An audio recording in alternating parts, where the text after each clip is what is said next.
মঞ্চে বসা সম্মানিত ওলামা ইকরাম, সামনে বসা মুসলমান ভাইরা, পর্দার আড়ালের সম্মানিতা মা এবং বোনেরা, অন্য ধর্মের যারা আছেন সবাইকে আমাদের কোরআনের অনুষ্ঠানে ওয়েলকাম জানাচ্ছি। ওয়াইন আহাদুম মিনাল মুশরিকিন আস্তাজারাকা ফাজিরহু হাত্তা ইয়াসমাআ কালাম আল্লাহ সুম্মা আবলিগহু মা'মানা। এই কথা বলেন কেন আপনি?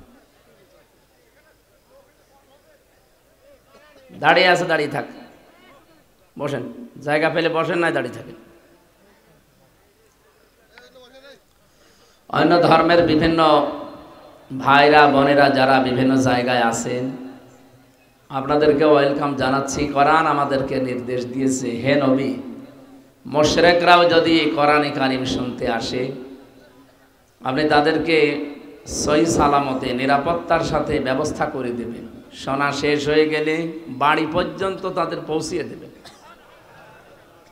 সুতরাং পৃথিবীতে পরধর্ম সহিষ্ণু এই একটাই ধর্ম আছে, তার নাম ইসলাম। এই যে ভারতবর্ষ 1197 সাল থেকে আরম্ভ করে এই যে 2025 পর্যন্ত চলছে, আপনি ইতিহাস আমার কাছে লেখা আছে, যতগুলো শাসক পার হয়েছে, কেউ 11 বছর, কেউ 13 বছর, কেউ 15 বছর, এভাবে পার করেছে তারা। 750 বছর একাধারে ভারতবর্ষ শাসন করেছিল, কিন্তু তাদের টার্গেট ছিল না যে এলাকায় কোনো হিন্দু থাকবে না। কিন্তু এখন আমরা কিছু উগ্রপন্থী হিন্দু দেখতে পাচ্ছি, সব হিন্দু না, যে উগ্রপন্থী সন্ত্রাসী যারা, এরা পৃথিবীর নিকৃষ্ট মানুষের তালিকায় অলরেডি চলে গেছে। আপনারা হিন্দু ভাই বোন যারা আছেন আপনারা অন্যদিকে নিয়ে যাবেন না, আমি সঠিকটা বলছি। আপনি পৃথিবীর ইতিহাস এখন একটু পর্যালোচনা করেন, বিশেষ করে মাইক্রোসফট, এটা খ্রিস্টানরা রিপোর্ট বানিয়েছে, তামাম দুনিয়ার 257টা দেশ তারা এই রিপোর্টটা পেশ করেছে। সবচাইতে নিকৃষ্ট ঘৃণিত মানুষের তালিকায় এখন 2টা দলের নাম আছে, একটা উগ্রপন্থী হিন্দু যারা, আর 2 নাম্বার নামটা ওরা দিত না, কিন্তু এখন তারা দেখতে পাচ্ছে, এ কারণে বিশ্বের মানুষদেরকে তো বিশ্বাস করাতে হবে, এই জন্য 2 নাম্বার তালিকায় দিয়েছে ইহুদিদের নাম। 6 জন মানুষের তালিকা আমরা পেয়েছি তামাম দুনিয়ায়, তারা সবার কাছে ঘৃণিত, দল মত জাতি বর্ণ ধর্ম নির্বিশেষে সবাই তাদেরকে ঘৃণা করে। এমনকি পৃথিবীর যত সৃষ্টি আছে আমার মনে হয় তারাও তাদেরকে ঘৃণা করে। তারা 1 নম্বরে নাম নিলেও আমার কেমন যেন লাগে, কারণ আমার মনে হয় ওর নাম নিলে আমার ওযু করা লাগবে, এই নরেন্দ্র মোদি। যে এত বড় শয়তান, পৃথিবীতে শয়তানও এত খারাপ কাজ করে না। আপনি আজ পর্যন্ত কোনোদিন শুনেছেন যে শয়তান আল্লাহর কোনো ঘর মসজিদ ভেঙে দিয়েছে? অথচ ভুয়া ধোয়া তুলে বিভিন্ন জায়গায় বলছে এখানে মন্দির ছিল আগে, 500 বছর আগে, আমরা এটা ভেঙে মসজিদ বানাবো। একটা কথা হইল, ভারতের অনেক হিন্দু পর্যন্ত তাকে এখন ধিক্কার জানাচ্ছে যে একই মানুষ না কসাই। কসাইও তো এত নির্দয় না যে আল্লাহর ঘর তারা ভেঙে ভুয়া ধোয়া তুলিছে। যদি সঠিক হইতো তাও তো মেনে নিতাম। বাংলাদেশের যত মন্দির আছে এই গ্রামও হয়তো মন্দির থাকতে পারে। এখন যদি আমরা বলি যে 1000 বছর আগে এখানে মসজিদ ছিল, আমরা এটা ভেঙে এখন মসজিদ বানাবো, আপনারা মানবেন? আর এটা ঠিক হবে? আমাদের বাপদাদা পূর্বপুরুষ যারা বিভিন্ন জায়গা তারা ওয়াকফ করে গিয়েছিল, এই ওয়াকফ আইন বাতিল করে দিয়ে তারা এখন নিজেরা এই সমস্ত জায়গাগুলো দখল করছে। আমি একটা হাদিস পড়েছিলাম না, মুসলিম শরীফের হাদিস, এই মাইক তো মনে হচ্ছে সেরকম মাইক না, রওশনের সাথে মতো মুখ সরালে আর শোনা যায় না।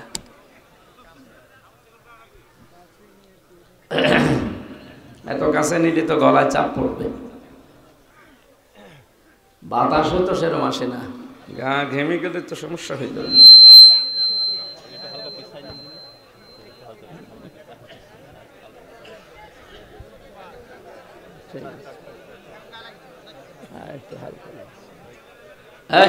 আপনাদের তো কথা বলতে বলি নাই, স্টেজে লোক আছে, চুপ করে। হযরতে আবু যর রাদিয়াল্লাহু তাআলা আনহু থেকে বর্ণিত, বিশ্বনবী বলেন, মানিদ্দাগা মা লাইসা লাহু ফালাইসা মিন্না। এই পৃথিবীতে যেই জিনিস তোমার না, ওটা যদি তুমি দখল করে নিজের আয়ত্তে নিয়ে নাও, দুইটা ক্ষতি হবে। ওই দিন থেকে ফালাইসা মিন্না, তুমি আর আমার উম্মত নেই। কি কথা বুঝতেছেন? বাংলাদেশে দখলদারিত্ব এর আগে ছিল না। এই যে ৫৪ বছর এটা চলছে, এখনো অনেকে লেগে আছে এই কায়দায়।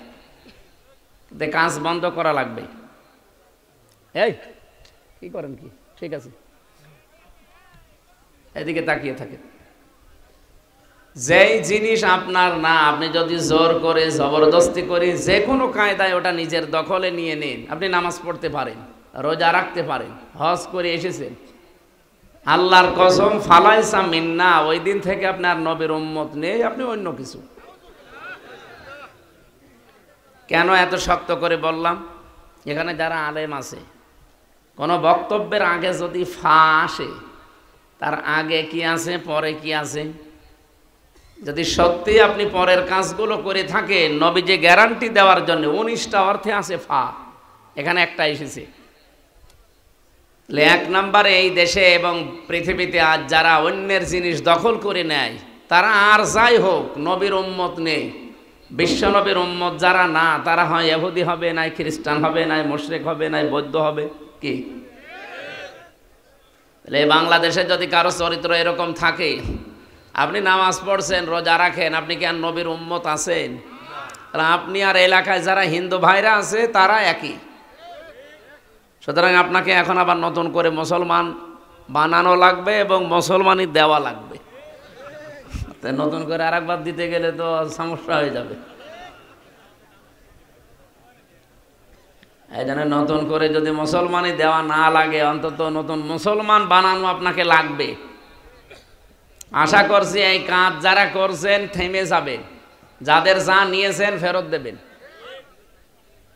না। আমি আওয়াজ যা পাচ্ছি এই এলাকায় মনে হয় এসব চলছে। এখানে টিকার ভেতর একটা ব্যাখ্যা আছে, যারা অনেক আলেম বসে আছে, তো তাদেরকে বলছি, আপনারা বাড়িতে মিলাবেন মুসলিম শরীফের হাদিস। হ্যাঁ, যে জিনিস আপনার কাছ থেকে জোর জবরদস্তি করে কেউ দখল করে নিয়েছিল, কেড়ে নিয়েছিল, ছিনতাই করেছিল, ওইটা যদি আপনি নিজের আয়ত্তে নিয়ে নেন, তাহলে এই হাদিসের ভেতরে আপনি নেই। না, আপনারা মনে হয় কথা বুঝতেছেন না।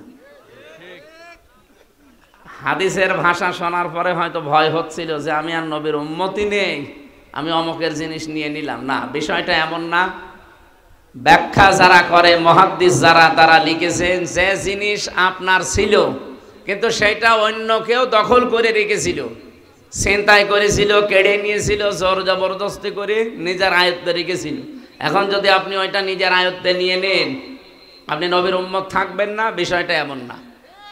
সুতরাং আগস্টের 5 তারিখের পর থেকে এই দেশে যার যা অনেকেই নিয়েছেন বিভিন্ন জিনিস, আমরা নাম নিলাম না, এগুলো যদি সত্যি আপনার হয়ে থাকে, এই 15.5 বছরে হয়তো ওনারা নিয়েছিল, আপনি নিয়েছেন, আপনার গোনা নেই, কারণ আপনার জিনিস আপনি ফেরত পেয়েছেন। ইসলামী ব্যাংক যাদের ছিল তারা ফেরত নিয়েছে। যে মানুষগুলো এতদিন জোর জবরদস্তি করে খেত, এই ব্যাংক কি তাদের বাবার? যারা নিয়েছে তাদেরই, তাদের রক্ত ঝরানো টাকা দিয়ে ব্যাংক বানানো।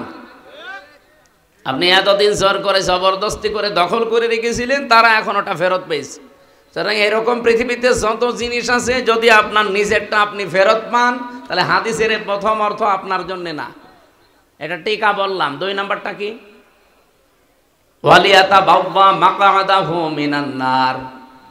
বিশ্বনবী জানিয়েছেন সে যেন তার নিজের স্থান জাহান্নামে বুকিং করে দিল। অবশ্য সুবহানাল্লাহ, কোন এলাকায় আসলাম গো, পাগল নাকি? জাহান্নামে টিকিট বুকিং করছে, আর অবশ্য সুবহানাল্লাহ। আমার মেয়ে তো একেবারে গ্রাম্য মানুষ, ও মনে হয় ওর বাবা মরে গেলেও সুবহানাল্লাহ পড়বে। এটা হিসাব নিকাশ করে বলবেন। হাদিসের 2টা পয়েন্ট ছিল। 1 নম্বরে, যে জিনিস যার না, যদি কেউ জোর করে জবরদস্তি করে নিজের দখলে ওইটা নিয়ে নেন, আপনি নবীর উম্মত ওই দিন থেকে নেই। কিন্তু ওটা যদি আপনার নিজেরই থাকে, নিজে আপনি ফেরত পেয়েছেন, এটার জন্য এই হাদিস আপনার জন্য না। এই যে ইসরায়েল যেটা দখল করছে আজ, 1940 সালে তাদেরকে আমাদের এই রোহিঙ্গার মতো থাকতে দিয়েছিলাম। এই ফিলিস্তিনের মুসলমানেরা তাদেরকে দয়া করে থাকতে দিয়েছিল এই শয়তানদেরকে, আর এখন ওরা নিজেরাই তাদেরকে তাড়িয়ে দখল করে নিচ্ছে। ওরা তো এমনিও জাহান্নামে যাবে, ওরা তো এই হাদিসের দ্বিতীয় পয়েন্ট 100% তাদের জন্য। ওয়ালিয়াতা বাব্বা মাকাদাহু মিনান নার, সে যেন জাহান্নামের আগুনের ভেতরে তার নিজের একটা জায়গা তৈরি করে নিল। বলেন নাউজুবিল্লাহ। আমাদের জীবনে যে এরকম কিছু না হয়, কথা বুঝতেছেন ভাই? আজকে থেকে যারা এরকম কিছু আছেন আপনি ফেরত দিয়ে দেবেন। অনেকে বনের সম্পদ নিজের কাছে রাখে, মনে করে এ আর দেওয়া লাগবে।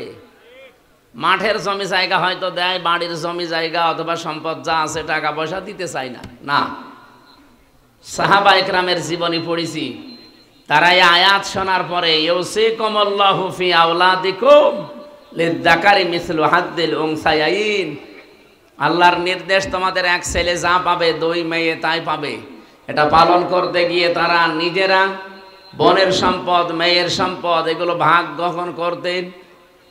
রান্নার হাঁড়ি, কড়াই, এমনকি পানি খাওয়ার গ্লাস পর্যন্ত তারা আলাদা করে নিত, এগুলো ভাগ করত। আর আপনি বাড়ির জমিও দিতে চান না। অন্যের জমি জায়গায় যদি কেউ আত্মসাৎ করে, দখল করে নেয়, মেরে খায়, তাহলে তার একটা গুনাহ হবে। কয়টা? বলেন বলেন। জুলুমের গুনাহ শুধু। কিন্তু কেউ যদি নিজের বোনের জমি ফাঁকি দেয়, ভাইয়ের জমি ফাঁকি দেয়, ফুফুকে না দেয়, চাচাকে মেরে দেয়, ওর ডবল গুনাহ হবে। একটা হচ্ছে জুলুমের গুনাহ, আর একটা আত্মীয়তার সম্পর্ক ছিন্ন করার গুনাহ। এই দুই গুনাহ বাংলাদেশে চলছে না। ওটা তো আপনার আয়ত্তে থাকার কথা না, বোনেরটা আপনি নিজের নামে নিয়ে চালিয়ে দিচ্ছেন। মানে অনেকে মনে করে আমার ছেলে মেয়ে, আমার স্ত্রী পুত্র এদেরকে সুখে রাখার জন্য আমি এগুলো করছি। আরে ভাই, আপনি তো পাগলও না, জাতেরও মাতাল না, তালেও মাতাল না। আপনি এখনই মরে গেলে আপনার ছেলে মেয়ে এই যে অবৈধ সম্পদ যা রেখে গেলেন, এগুলো তো অবৈধই। অন্যের সম্পদ নিজে এই যে মেরে খাওয়া, এটা অবৈধ না? অনেকে মনে করে বোনেরটা তো এ মনে হয় অবৈধ না। কে বলেছে আপনাকে? এটা আরো ডবল অবৈধ। এভাবে যারা রেখে যাচ্ছেন কি হবে বলেন তো? বাস্তবতা, আপনি মরে যাবেন, আপনার ছেলে, আপনার বউ, আপনার মেয়ে এই টাকা পয়সাগুলো এমন এমন জায়গায় ব্যয় করবে, একদিকে তো মেরে খাওয়ার গোনা আপনার আমল নামায়, আর ওরা আর একটা গোনা করবে, ওইটা ফিলাক্সি লোড হয়ে আপনার কবরে যাবে। তাহলে ডবল শাস্তি আপনার জন্য না? একটা গোনা শাস্তি কয়টা? সূরা ফুরকানের ভেতরে তিনটা পাপের কথা আল্লাহ উল্লেখ করে জানিয়েছেন। এই তিনটা পাপ যদি দুনিয়ায় কেউ করে, তার শাস্তি হবে দুনিয়া আর আখিরাত মিলে ডবল। পৃথিবীর প্রতিটি পাপের শাস্তি হয় একটা, আর ওই তিনটা পাপের শাস্তি হবে ডবল। ওয়াল্লাযীনা লা ইয়াদউনা মা'আল্লাহি ইলাহান আখার ওয়ালা ইয়াকতুলুনান নাফসাল্লাতী হারামাল্লাহু ইল্লা বিল হাক্কি ওয়ালা ইয়াজনুন ইলা আখিরি আয়াত। সূরা ফুরকান 68 নম্বর আয়াতে আছে, 19 নম্বর পারার 4 নম্বর পৃষ্ঠার 15 নম্বর লাইনে আছে। আল্লাহ পাক বলেন, দুনিয়াতে যারা আমি আল্লাহ বাদে অন্য কাউকে ডাকে তাদের শাস্তি ডবল হবে। এখন যদি বলেন অন্যান্য ধর্মের যারা, তাদের কাছে হয়তো এটা পৌঁছায়নি, এই জন্য না বুঝে ডাকে না। ইসলামের আওয়াজ যদি কারো কাছে নাও পৌঁছায়, তার বিবেক তো আছে। তার বিবেকের ওপরে তার কিয়ামতে প্রশ্ন করা হবে, তার হিসাব হবে, বিচার হবে বিবেকের উপরে। একটুখানি চিন্তা করলেই তো হাতে বানানো জিনিসের মর্যাদা আপনি নিজেও বুঝতে পারেন। নিজে বানালাম, নিজে বানিয়ে যদি রাখেন, দেখবেন কুকুরে পোশাক করলেও নিজেকে বাঁচাতে পারে না। নিজেকে যে নিজেই বাঁচাতে পারে না কুত্তার পোশাক থেকে, আমি বিপদে পড়লে সে বাঁচাবে। এই জন্য আমি হিন্দু ভাইদের ভেতরে বহু শিক্ষিত যারা মার্জিত, এদেরকে আমি দেখেছি। কিছুদিন আগে এক কলেজের অধ্যাপক, বিসিএস ক্যাডার, ওনারে বললাম, স্যার আপনার এই মুসলমান হওয়ার দরকার নেই, আমাদের ধর্মে জোর জবরদস্তি নেই, বাড়াবাড়ি নেই। হ্যাঁ, আমাদের ধর্মে যদি জবরদস্তি থাকতো আপনাকে আমরা পিটিয়ে মুসলমান বানিয়ে ফেলতাম। কারণ আমরা এদেশে 92 ভাগ আর আপনারা মাত্র 8 ভাগ, তাও 8 ভাগও না, অন্যান্য জাতি আছে না আরো। সেই হিসাবে হিন্দুরা খুব বেশি হলো 4 ভাগ হবে, আর ওই 2 ভাগ হয়তো খ্রিস্টান আছে, ইহুদি আছে, বৌদ্ধ আছে, আরো বিভিন্ন জাতি আছে। সব মিলে আপনাদের অবস্থান এই দেশে যা, পিটিয়ে হলেও মুসলমান বানিয়ে ফেলতাম, কিন্তু আমাদের ধর্মেই তো এটা নেই। কি কথা বলেন এখন? আমাদের ধর্মে এটা আছে।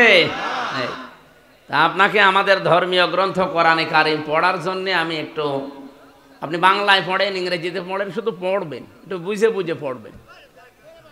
আরে আশ্চর্য তো! কোন দিকে তাকান আপনি? এদিকে তাকান। 3 মাস পড়ার পরে দেখে উনি তো জ্ঞানী মানুষ, মুসলমান হয়ে গেছে। এই জন্যে যারা অন্তত একটু জ্ঞান হালকা পাতলা যাদের আছে তাদেরকে বলছি, আমরা জোর করি না ভাই, আমাদের ধর্মে জোর জবরদস্তি নেই। কিন্তু পৃথিবীর বিভিন্ন ধর্মীয় গ্রন্থ আমরা জানি যে মানুষ পড়ে, আমাদের এটাও পড়েন। মাত্র 3 মাস পড়েন, একটু বুঝে শুনে পড়েন, দেখবেন আপনার জীবন পরিবর্তন হতে বাধ্য, যদি আপনার একটু মন থাকে। এই লরেন বুথ টনি বেলোয়ারের এক শালিকা ছিল, ওই ইরানের তেহরান বিমানবন্দরে নামার পরে এক মুসলমানকে বলেছিল যে আমি মুসলমান হব না, কিন্তু আমি ইসলাম জানতে চাই, কি পড়লে ইসলাম জানা যায় অথেন্টিক ভাবে, আপনি সেইটা আমারে দিন। উনি কোরআন শরীফ দিয়েছিল, কোরআনের বাংলা অনুবাদ, ইংরেজি অনুবাদ এগুলো দিয়েছে। যেহেতু এই দেশে এসে না, ইংরেজি অনুবাদ দিয়েছিল, আর ইরানে যে ভাষা চলে ওই ভাষার কোরআনের অনুবাদগুলো দিয়েছে, আর সিয়াসিত্তা হাদিসের অনুবাদগুলো দিয়ে বলছে আপনি পড়বেন, পুরাটা পড়ার পরে অথেন্টিক ইসলাম পেয়ে যাবেন। এখন আমার প্রশ্ন, এই এলাকায় হিন্দু নেই? হিন্দু যদি এখন এসে এই স্যারকে জিজ্ঞাসা করে যে আপনি তো মুসলমান, আমি কিন্তু মুসলমান হব না, আমি ইসলাম জানতে চাই, কি পড়লে অথেন্টিক ইসলাম জানা যাবে সেইটা আমারে আপনি দেন, উনি কি দেবে বলেন তো? দেখলেন, এই একজন আলেম আছে শুধু বলছে কোরআন শরীফ, আর বাকিগুলোর মুখে কথা নেই। আমরা অনেকে ভয়ে ভয়ে আছে, হ্যাঁ হিন্দু মানুষ কোরআন শরীফ পড়বে। আরে কোরআন কি আপনার বাবার নাকি? হাদা বায়ানুল লিন্নাস হুদাল লিন্নাস। এই পৃথিবীতে মানুষ যারা, তাদের জন্য আল্লাহর এই কিতাব। এই কথা বলেন না কেন? যে যেইভাবে যতটুকু এখান থেকে নেবে সে ততটুকু উপকার পাবে। আজ আমেরিকা উপকার পেয়েছে কেন? কারণ কোরআনে ওরা পুরাটা মানে না, যতটুকু মানে ততটুকু উপকার পায়। সূরা নেসার 34 নম্বর আয়াতটা ওরা নিয়েছে হালকা, পুরাটা না। আর রিজালু কাওয়ামুনা আলান নিসা, এই পৃথিবীতে পুরুষ মানুষ হবে নেতা, আর মেয়েরা হবে তাদের আজ্ঞাবহ। এই আয়াতের পক্ষে একটা হাদিস আছে। পারস্যের রাজা ইন্তেকালের পর সেখানে কাইসার নামে যেই লোকটা যখন দুনিয়া থেকে বিদায় নেয়, তখন তার মেয়েকে তারা ওই দেশের লোকরা শাসনভার ক্ষমতা তুলে দিয়েছে। নবীজির কাছে এটা এসে সাহাবা ইকরাম বললেন যে এই ঘটনা। বিশ্বনবী তখন বললেন লা ইউফলিহা কওমুন আল্লাহু আমরাহুম ইমরাতুন, বুখারী শরীফের হাদিস। ওই জাতি কখনো সফল হচ্ছে না, হবে না। ইউফলিহার আগে লান আছে, মজারের আগে লান আসলে অর্থ হয় কখনোই হবে না। বর্তমান, ভবিষ্যৎ, প্রেজেন্ট, ফিউচার দুইটা কাল দিয়েছেন। নবীজির গ্যারান্টি মিথ্যা হবে? বিশ্বনবী বলেন কখনো ওই জাতি সফল হচ্ছে না, হবে না, যেই জাতি তার নেতৃত্বের ভার কোনো মহিলার উপরে তুলে দিয়েছে। আপনি দেখেন আমেরিকা জাতে মাতাল হলো, তাহলে ঠিক আছে, 236 বছর চলছে।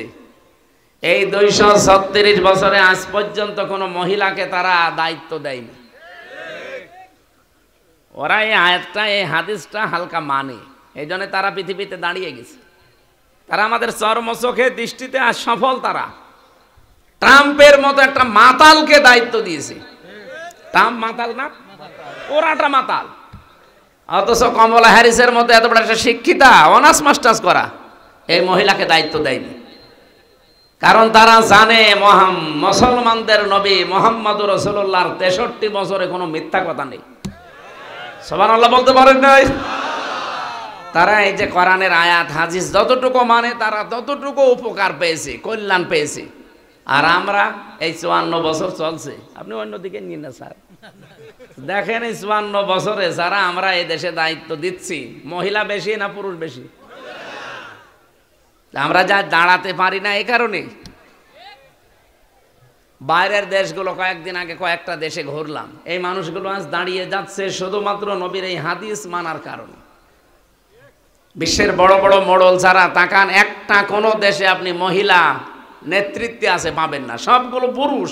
হ্যাঁ, পুরুষ খারাপ হোক, কারণ মেয়েদের বুদ্ধি পুরুষ মানুষের অর্ধেক, আর নিসাও নিসফুল আকিল। এটা তো আমি বানালাম নাকি? ওরা এতটুকু মেনে যদি দুনিয়ায় উপকার পায়, আমরা উপকার পাতাম, কিন্তু আমরা তো মানি না। কথা বলেন না কেন? আমার আলোচনায় রাজনৈতিক বিষয়গুলো না, আমি একটা উদাহরণ দিলাম শুধু, বাস্তবতা এইটাই। এই জন্য কোরআন শরীফ যেহেতু সবার জন্যে, লরেন বুথ 3 বছর একাধারে কোরআন শরীফ পড়েছিল। প্রশ্ন এখানে হয়তো স্যার, বাংলা শিক্ষিত মানুষ, বিভিন্ন আলেমরাও এরকম প্রশ্ন করে, তাহলে কোরআন শরীফ হিন্দুর হাতে তুলে দেব, ওর অজু আছে? কোরআন শরীফ অজু করে ধরা লাগবে, যেটা আরবি টু আরবি বাদ দিয়ে বাকি সবগুলো আছে, তাফসির লেখা আছে, ব্যাখ্যা আছে, বিশ্লেষণ করা আছে। এটা যে অজু করে ধরা লাগবে এমন কোন হাদিস কোরআনের আয়াত কোন জায়গায় পেয়েছেন? ইন্নাহু লাকুরআনুন কারীমুন ফি কিতাবিম মাকনুন লা ইয়ামাসসুহু ইল্লাল মুতাহহারুন। এই যে হু আছে না, লা ইয়ামাসসুহু, এ হুর মারসা কোন দিকে? লাউহে মাহফুজের দিকে, কারণ এর পরের শব্দ মুতাহহারুন।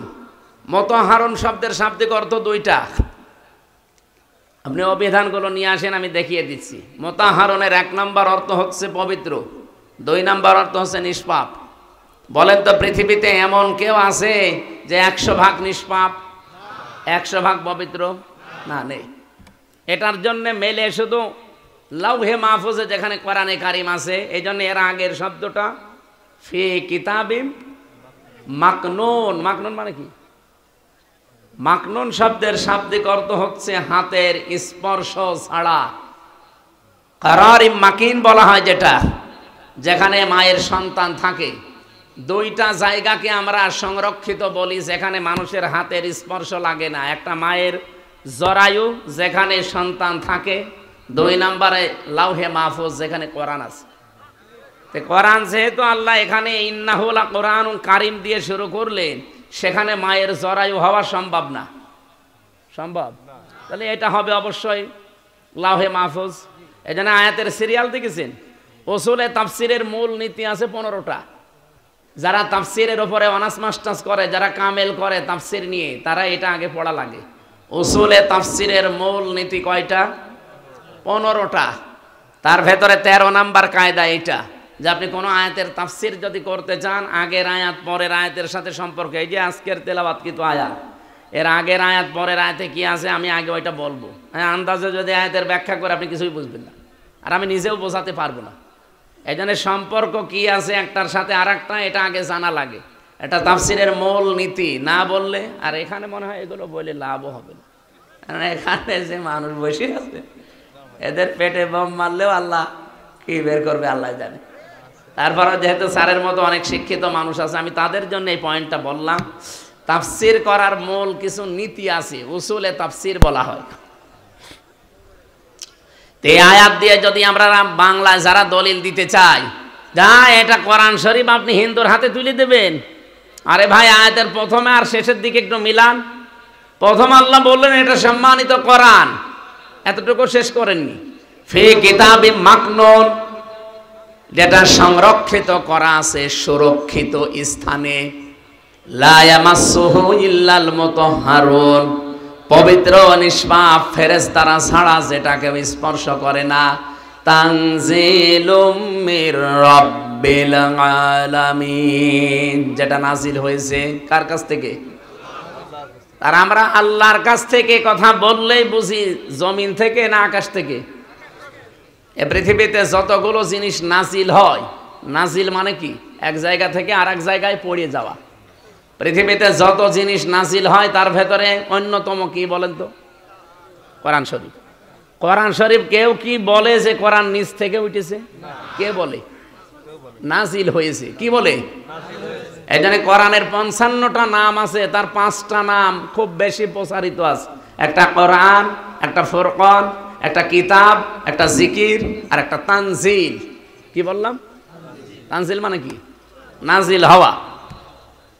এই জন্য যে জিনিস নাজিল হয় আমরা জানি সেটা এই মাটি থেকে হয় না, সেটা কোথা থেকে হয়? আকাশ থেকে। আর একটা জিনিস নাজিল হয়, তার নাম কি? লোহা।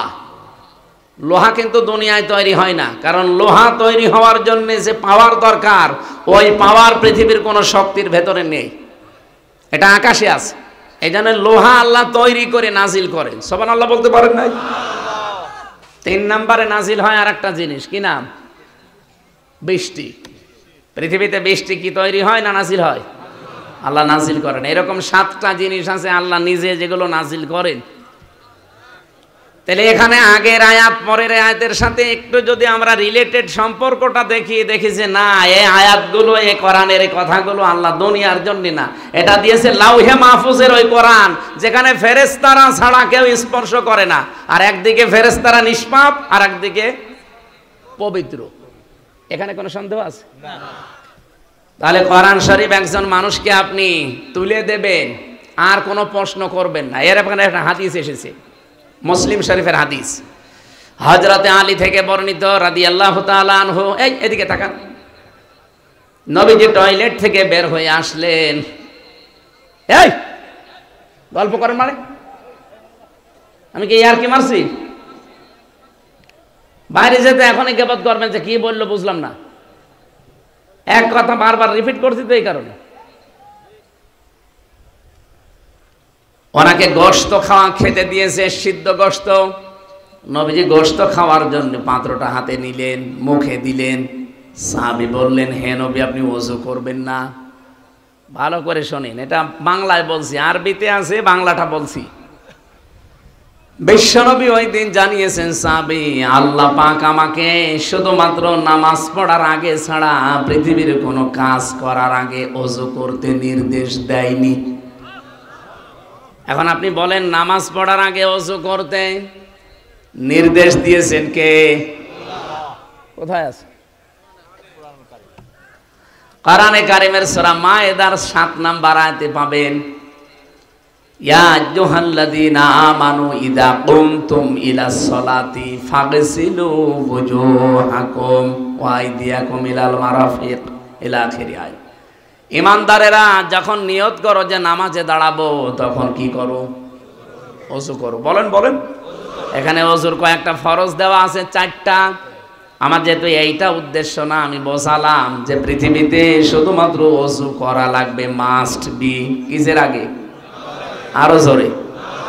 নামাজের আগে যদি ওযুর ব্যবস্থা না থাকে, বা এমন কোনো অসুখ আপনার পানি ধরলেই রোগটা বেড়ে যায়, ওই অবস্থায় যদি মাসের পরে মাস, বছরের পরে বছর চলে যায়, তারপরও আপনাকে ওযু করার দরকার নেই, তায়াম্মুম করেই নামাজ হবে। হবে না? তায়াম্মুমের ব্যবস্থাও নেই। এমন একটা জায়গায় আছে যে তায়াম্মুম করবেন, তায়াম্মুম করার জন্য যে জিনিসগুলো লাগে, পবিত্র মাটি জানিয়ে, এগুলো একটাও নেই। এমন এমন জায়গায় আপনি আছেন যেখানে এগুলোর একটাও পাওয়া যাচ্ছে না। কি করবেন?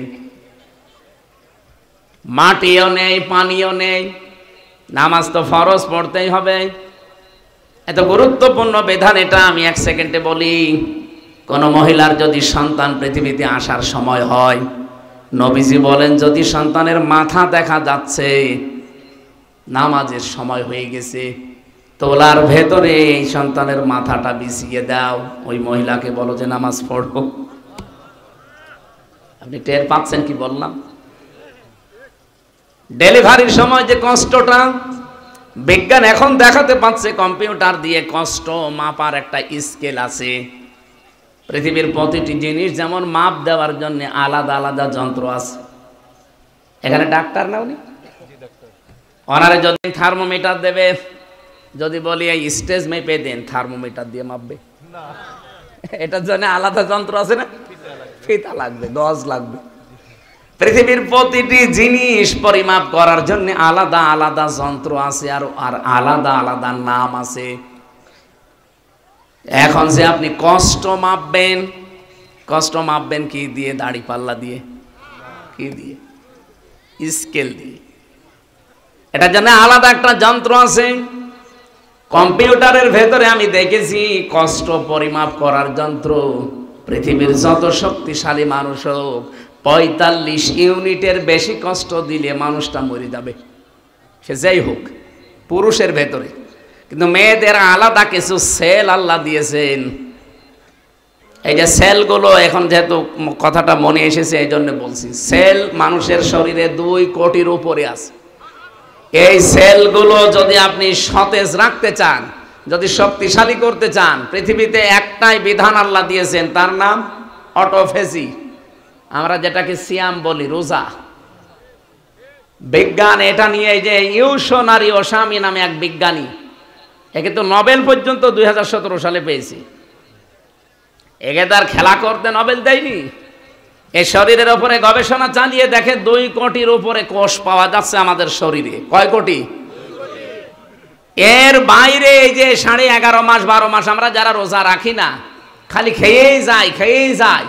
এই অতিরিক্ত খাবার পরে এই কোষগুলো আরো কিছু বৃদ্ধি হতে থাকে, যেগুলোর কোনো কাজ নেই।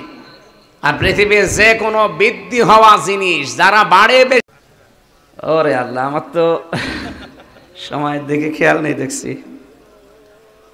এই তথ্যটা বলবো না শেষ করে দেব? এটা তো বলা দরকার। আমি 8টা পর্যন্ত সময় নিয়েছিলাম, তো 8টা তো বাঁচতে বেশি সময় নেই। আর একটু থাকবেন না, এখানে নামাজ পড়ে যাবেন ভাইরা। যেহেতু মসজিদ এখনো হয়নি, আপনাদের মসজিদ হচ্ছে, আর এলাকায় অন্য ধর্মের মানুষরা বেশি, আপনারা এখানে নামাজ পড়ে যাবেন। আমি খুব তাড়াতাড়ি করছি ইনশাল্লাহ। এই যে দেখলেন, এই ছেলে,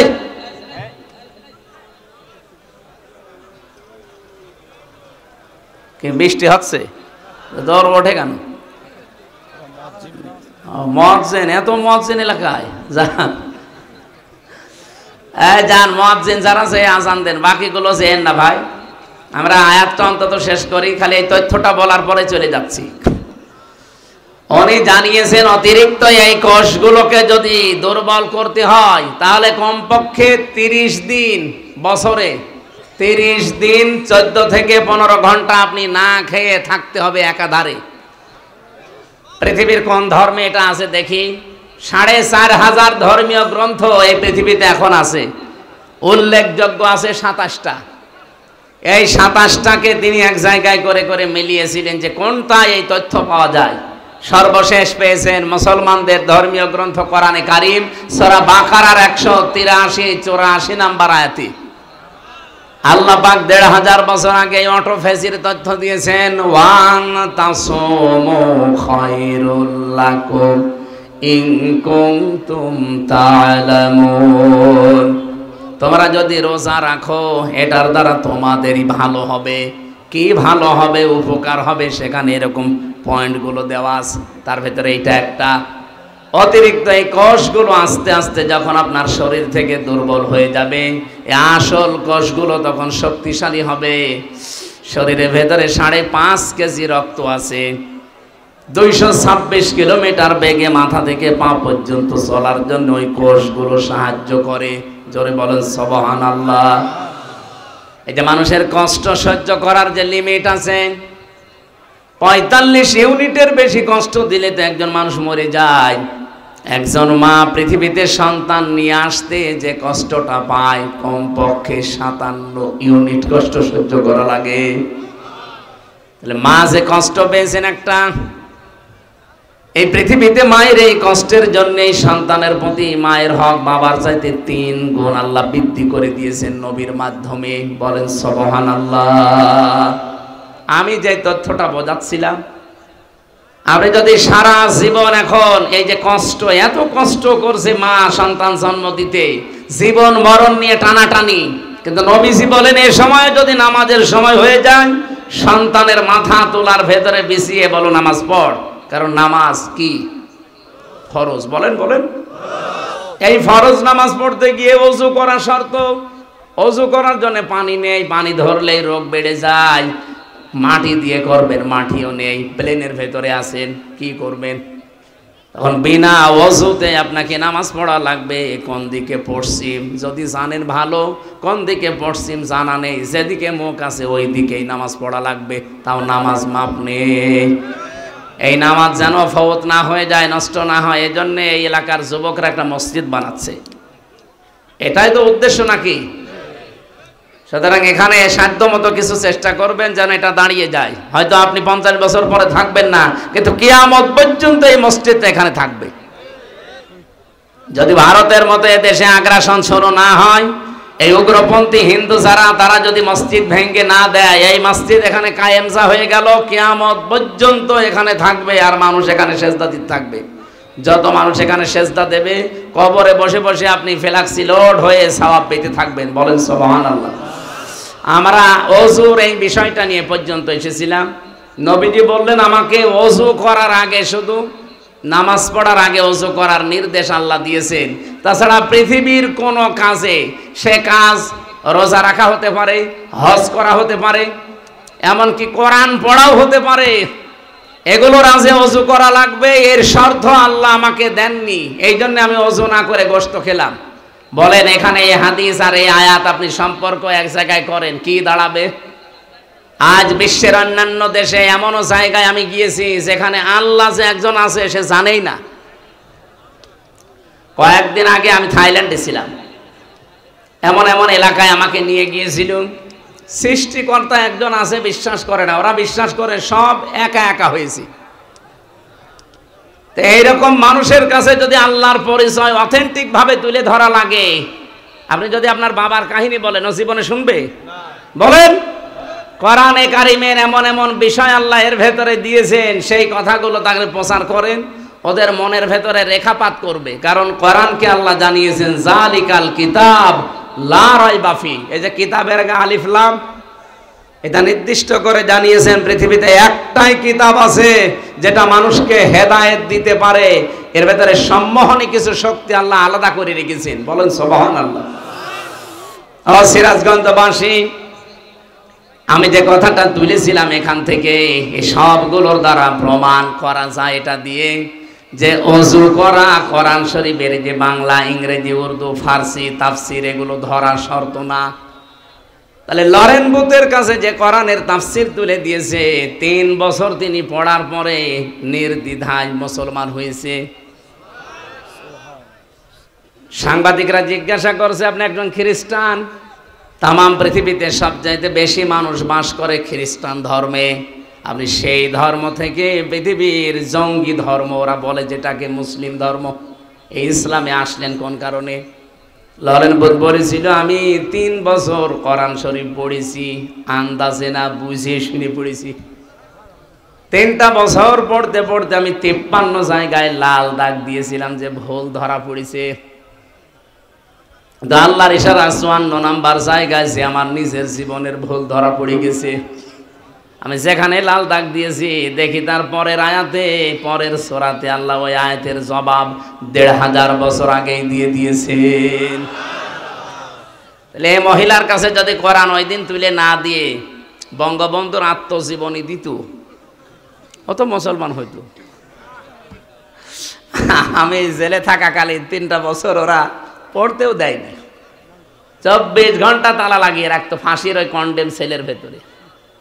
আর কারারক্ষী যা অধিকাংশগুলো হিন্দু ভাইরা পড়তো, দেবদুলাল, সুব্রত বালা, এরপরে আশিক কুমার, সঞ্জয় দত্ত, যা নাম বলছে সব তো আল্লাহর ওলি।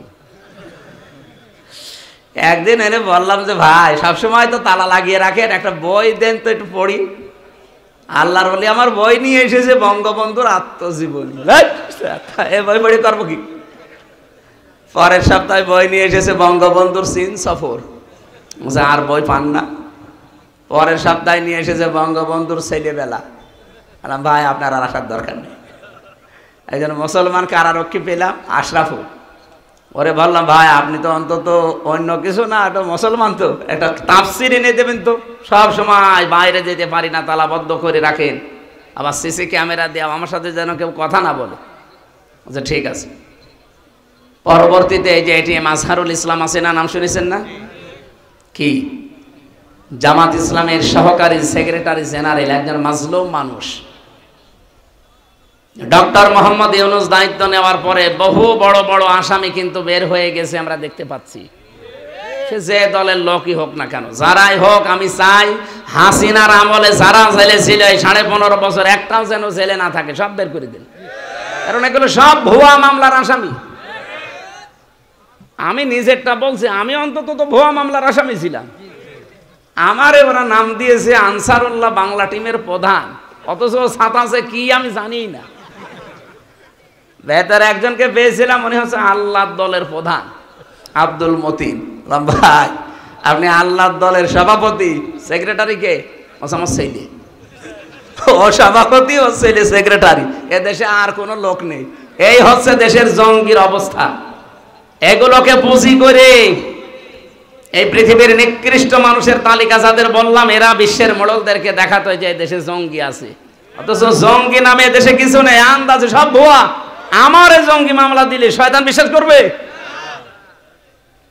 যারা বের হচ্ছে এই মানুষগুলোকে আমরা চাই। তারেক জিয়া বের হয়ে গেছে, আলহামদুলিল্লাহ। ওনার স্ত্রী জবাইদা রহমান বের হয়ে গেছে, আলহামদুলিল্লাহ। ম্যাডাম খালেদা জিয়া খালাস পেয়েছে, আলহামদুলিল্লাহ। আমরা চাই এটিএম আজহারুল ইসলামকেও খালাস দেওয়া লাগবে। আজকে 19 তারিখ, 20, 21, 2 দিন পরে ওনার রায় আছে 22 তারিখে। এবার যদি টাল্টে পাল্টি করেন না, বাঙালিকে হাইকোর্ট দেখান, এদেশের মানুষ কিন্তু আর কন্ট্রোল করতে পারবেন না। আমরা চাচ্ছি এই মাজলুম মানুষটাকে 22 তারিখে মুক্ত জীবনে ফিরিয়ে দেওয়া হোক। কারা চান দেখি? লিল্লাহি তাকবীর। এই দেখেন তো, হাত তোলেনি কে? না তুললে মনে করবেন ওইটা ওই দলের। হ্যাঁ ঠিক আছে। আরে ভাই, আমি দল বেদল না, আমি একটা মাজলুম মানুষের পক্ষে বললাম। ইব্রাহিম নবীর পক্ষে একটা ব্যাঙ প্রসাব করে যদি তার প্রসাব পাক হয়ে যায়, আমরা এই মাজলুম মানুষটার পক্ষে, জালেমের বিপক্ষে কথা বললে আমাদের জীবনে আল্লাহ পাক বানিয়ে দেবে ইনশাআল্লাহ। ওনারে বললাম যে আপনি এটিএম আজহারুল ইসলামের বলবেন যে আমির হামজা বই চেয়েছে, তাফসির চেয়েছে, দেখবেন দেবে। হ্যাঁ, উনি 2টা তাফসির পাঠিয়েছিল, ফি জিলালিল কোরআন, তাফহিমুল কোরআন। এই পৃথিবীতে 2টা তাফসিরকে আমি সবচেয়ে বেশি পছন্দ করি, ভালোবাসি। আল্লাহ এই 2টাই মিলিয়ে দিয়েছিল। সুবহানাল্লাহ। সম্মানিত ভাইরা, আমি যে কথা তুলেছিলাম, তাফসির ওই মহিলাকে না দিলেও মুসলমান হতো না, অন্য কিছু দিলে জীবনেও মুসলমান হতো না। কোরআনের ভেতরে আল্লাহ যে সম্মোহনী শক্তিটা দিয়েছেন, এটা পৃথিবীর কোনো কিতাবে দেয়নি। আছে? না, নেই। কারণ অন্যান্য কিতাবের কাছে গেলে আপনি আরো গোমরা হবেন। আপনি এখন ইনজিলের কাছে যান, আসলে ইনজিল নেই, এই জন্য ইনজিল পড়লে আপনি আরো খারাপ হবেন। তাওরাতের কাছে যান, তাওরাত আসলটা নেই, ওটার কাছে গেলে আপনি আরো খারাপ হবেন। শুধুমাত্র এইটার যেহেতু কোনো পরিবর্ধন হয়নি, আর কিয়ামত পর্যন্ত হওয়ার সম্ভাবনা, সুতরাং এইটার কাছে সবাইকে আসার আহ্বান জানাচ্ছি। আজকে বাংলার জামাত ইসলামী কুষ্টিয়া জেলা শাখার ওলামা বিভাগের উদ্যোগে প্রায় 650 আলেম এক জায়গায় হয়েছিল। ডক্টর খলিলুর রহমান মাদানী হাফিজাহুল্লাহ উনি এসেছিলেন। সবাইকে আহ্বান জানিয়েছে যে বাংলাদেশে যারা আমরা কথা বলি, অন্তত 8-10 মিনিট যেন কোরআন শিক্ষার গুরুত্ব কি, কোরআনের আশার গুরুত্ব কি, এটা আমরা জানাই। আমি সেটার জন্য টাচ দিলাম। দল মত নেই, কোরআন শরীফ শুধু মুসলমানদের জন্য না ভাই, সবার জন্য। এই জন্য যারা আছেন, আরবি টু আরবি যদি বাদ দেন, শুধু তাফসিরের কাছে আসেন, এটা পড়েন, দেখেন আপনার জীবন পরিচ্ছন্ন হতে বাধ্য যদি আপনার শুধু একটু মন থাকে। গিরিশচন্দ্র সেনের মন ছিল না, ও তাফসির লেখার পরও হেদায়েত পায়নি। আপনার যদি একটু হালকা মন থাকে, যশোরের অধ্যাপকের মতো, আপনি 3 মাসের ভেতরে দেখবেন এই পৃথিবীর শান্তির ধর্ম মুসলমান, ইসলাম, এর ভেতরে চলে আসবে। আল্লাহ সেই কোরআনে কারিম থেকে 6666টি আয়াত, এটা প্রসিদ্ধ। 6236টা আয়াত, এটা বিশুদ্ধ। আমরা মাত্র একটা আয়াত পড়েছি, সূরা আহকাফ আয়াত নাম্বার 14, 15, 2টা আয়াত পড়েছি। এই 2টা আয়াত সামনে নিয়ে তাফসীর আকারে কিছু কথা বলতে চাচ্ছি, যেহেতু অনুষ্ঠান আরেকটা আছে তো। আর এখানে 8টা পর্যন্ত সময় নিয়েছিলাম, আমি গুরুত্ব বোঝাতে যে সময়টা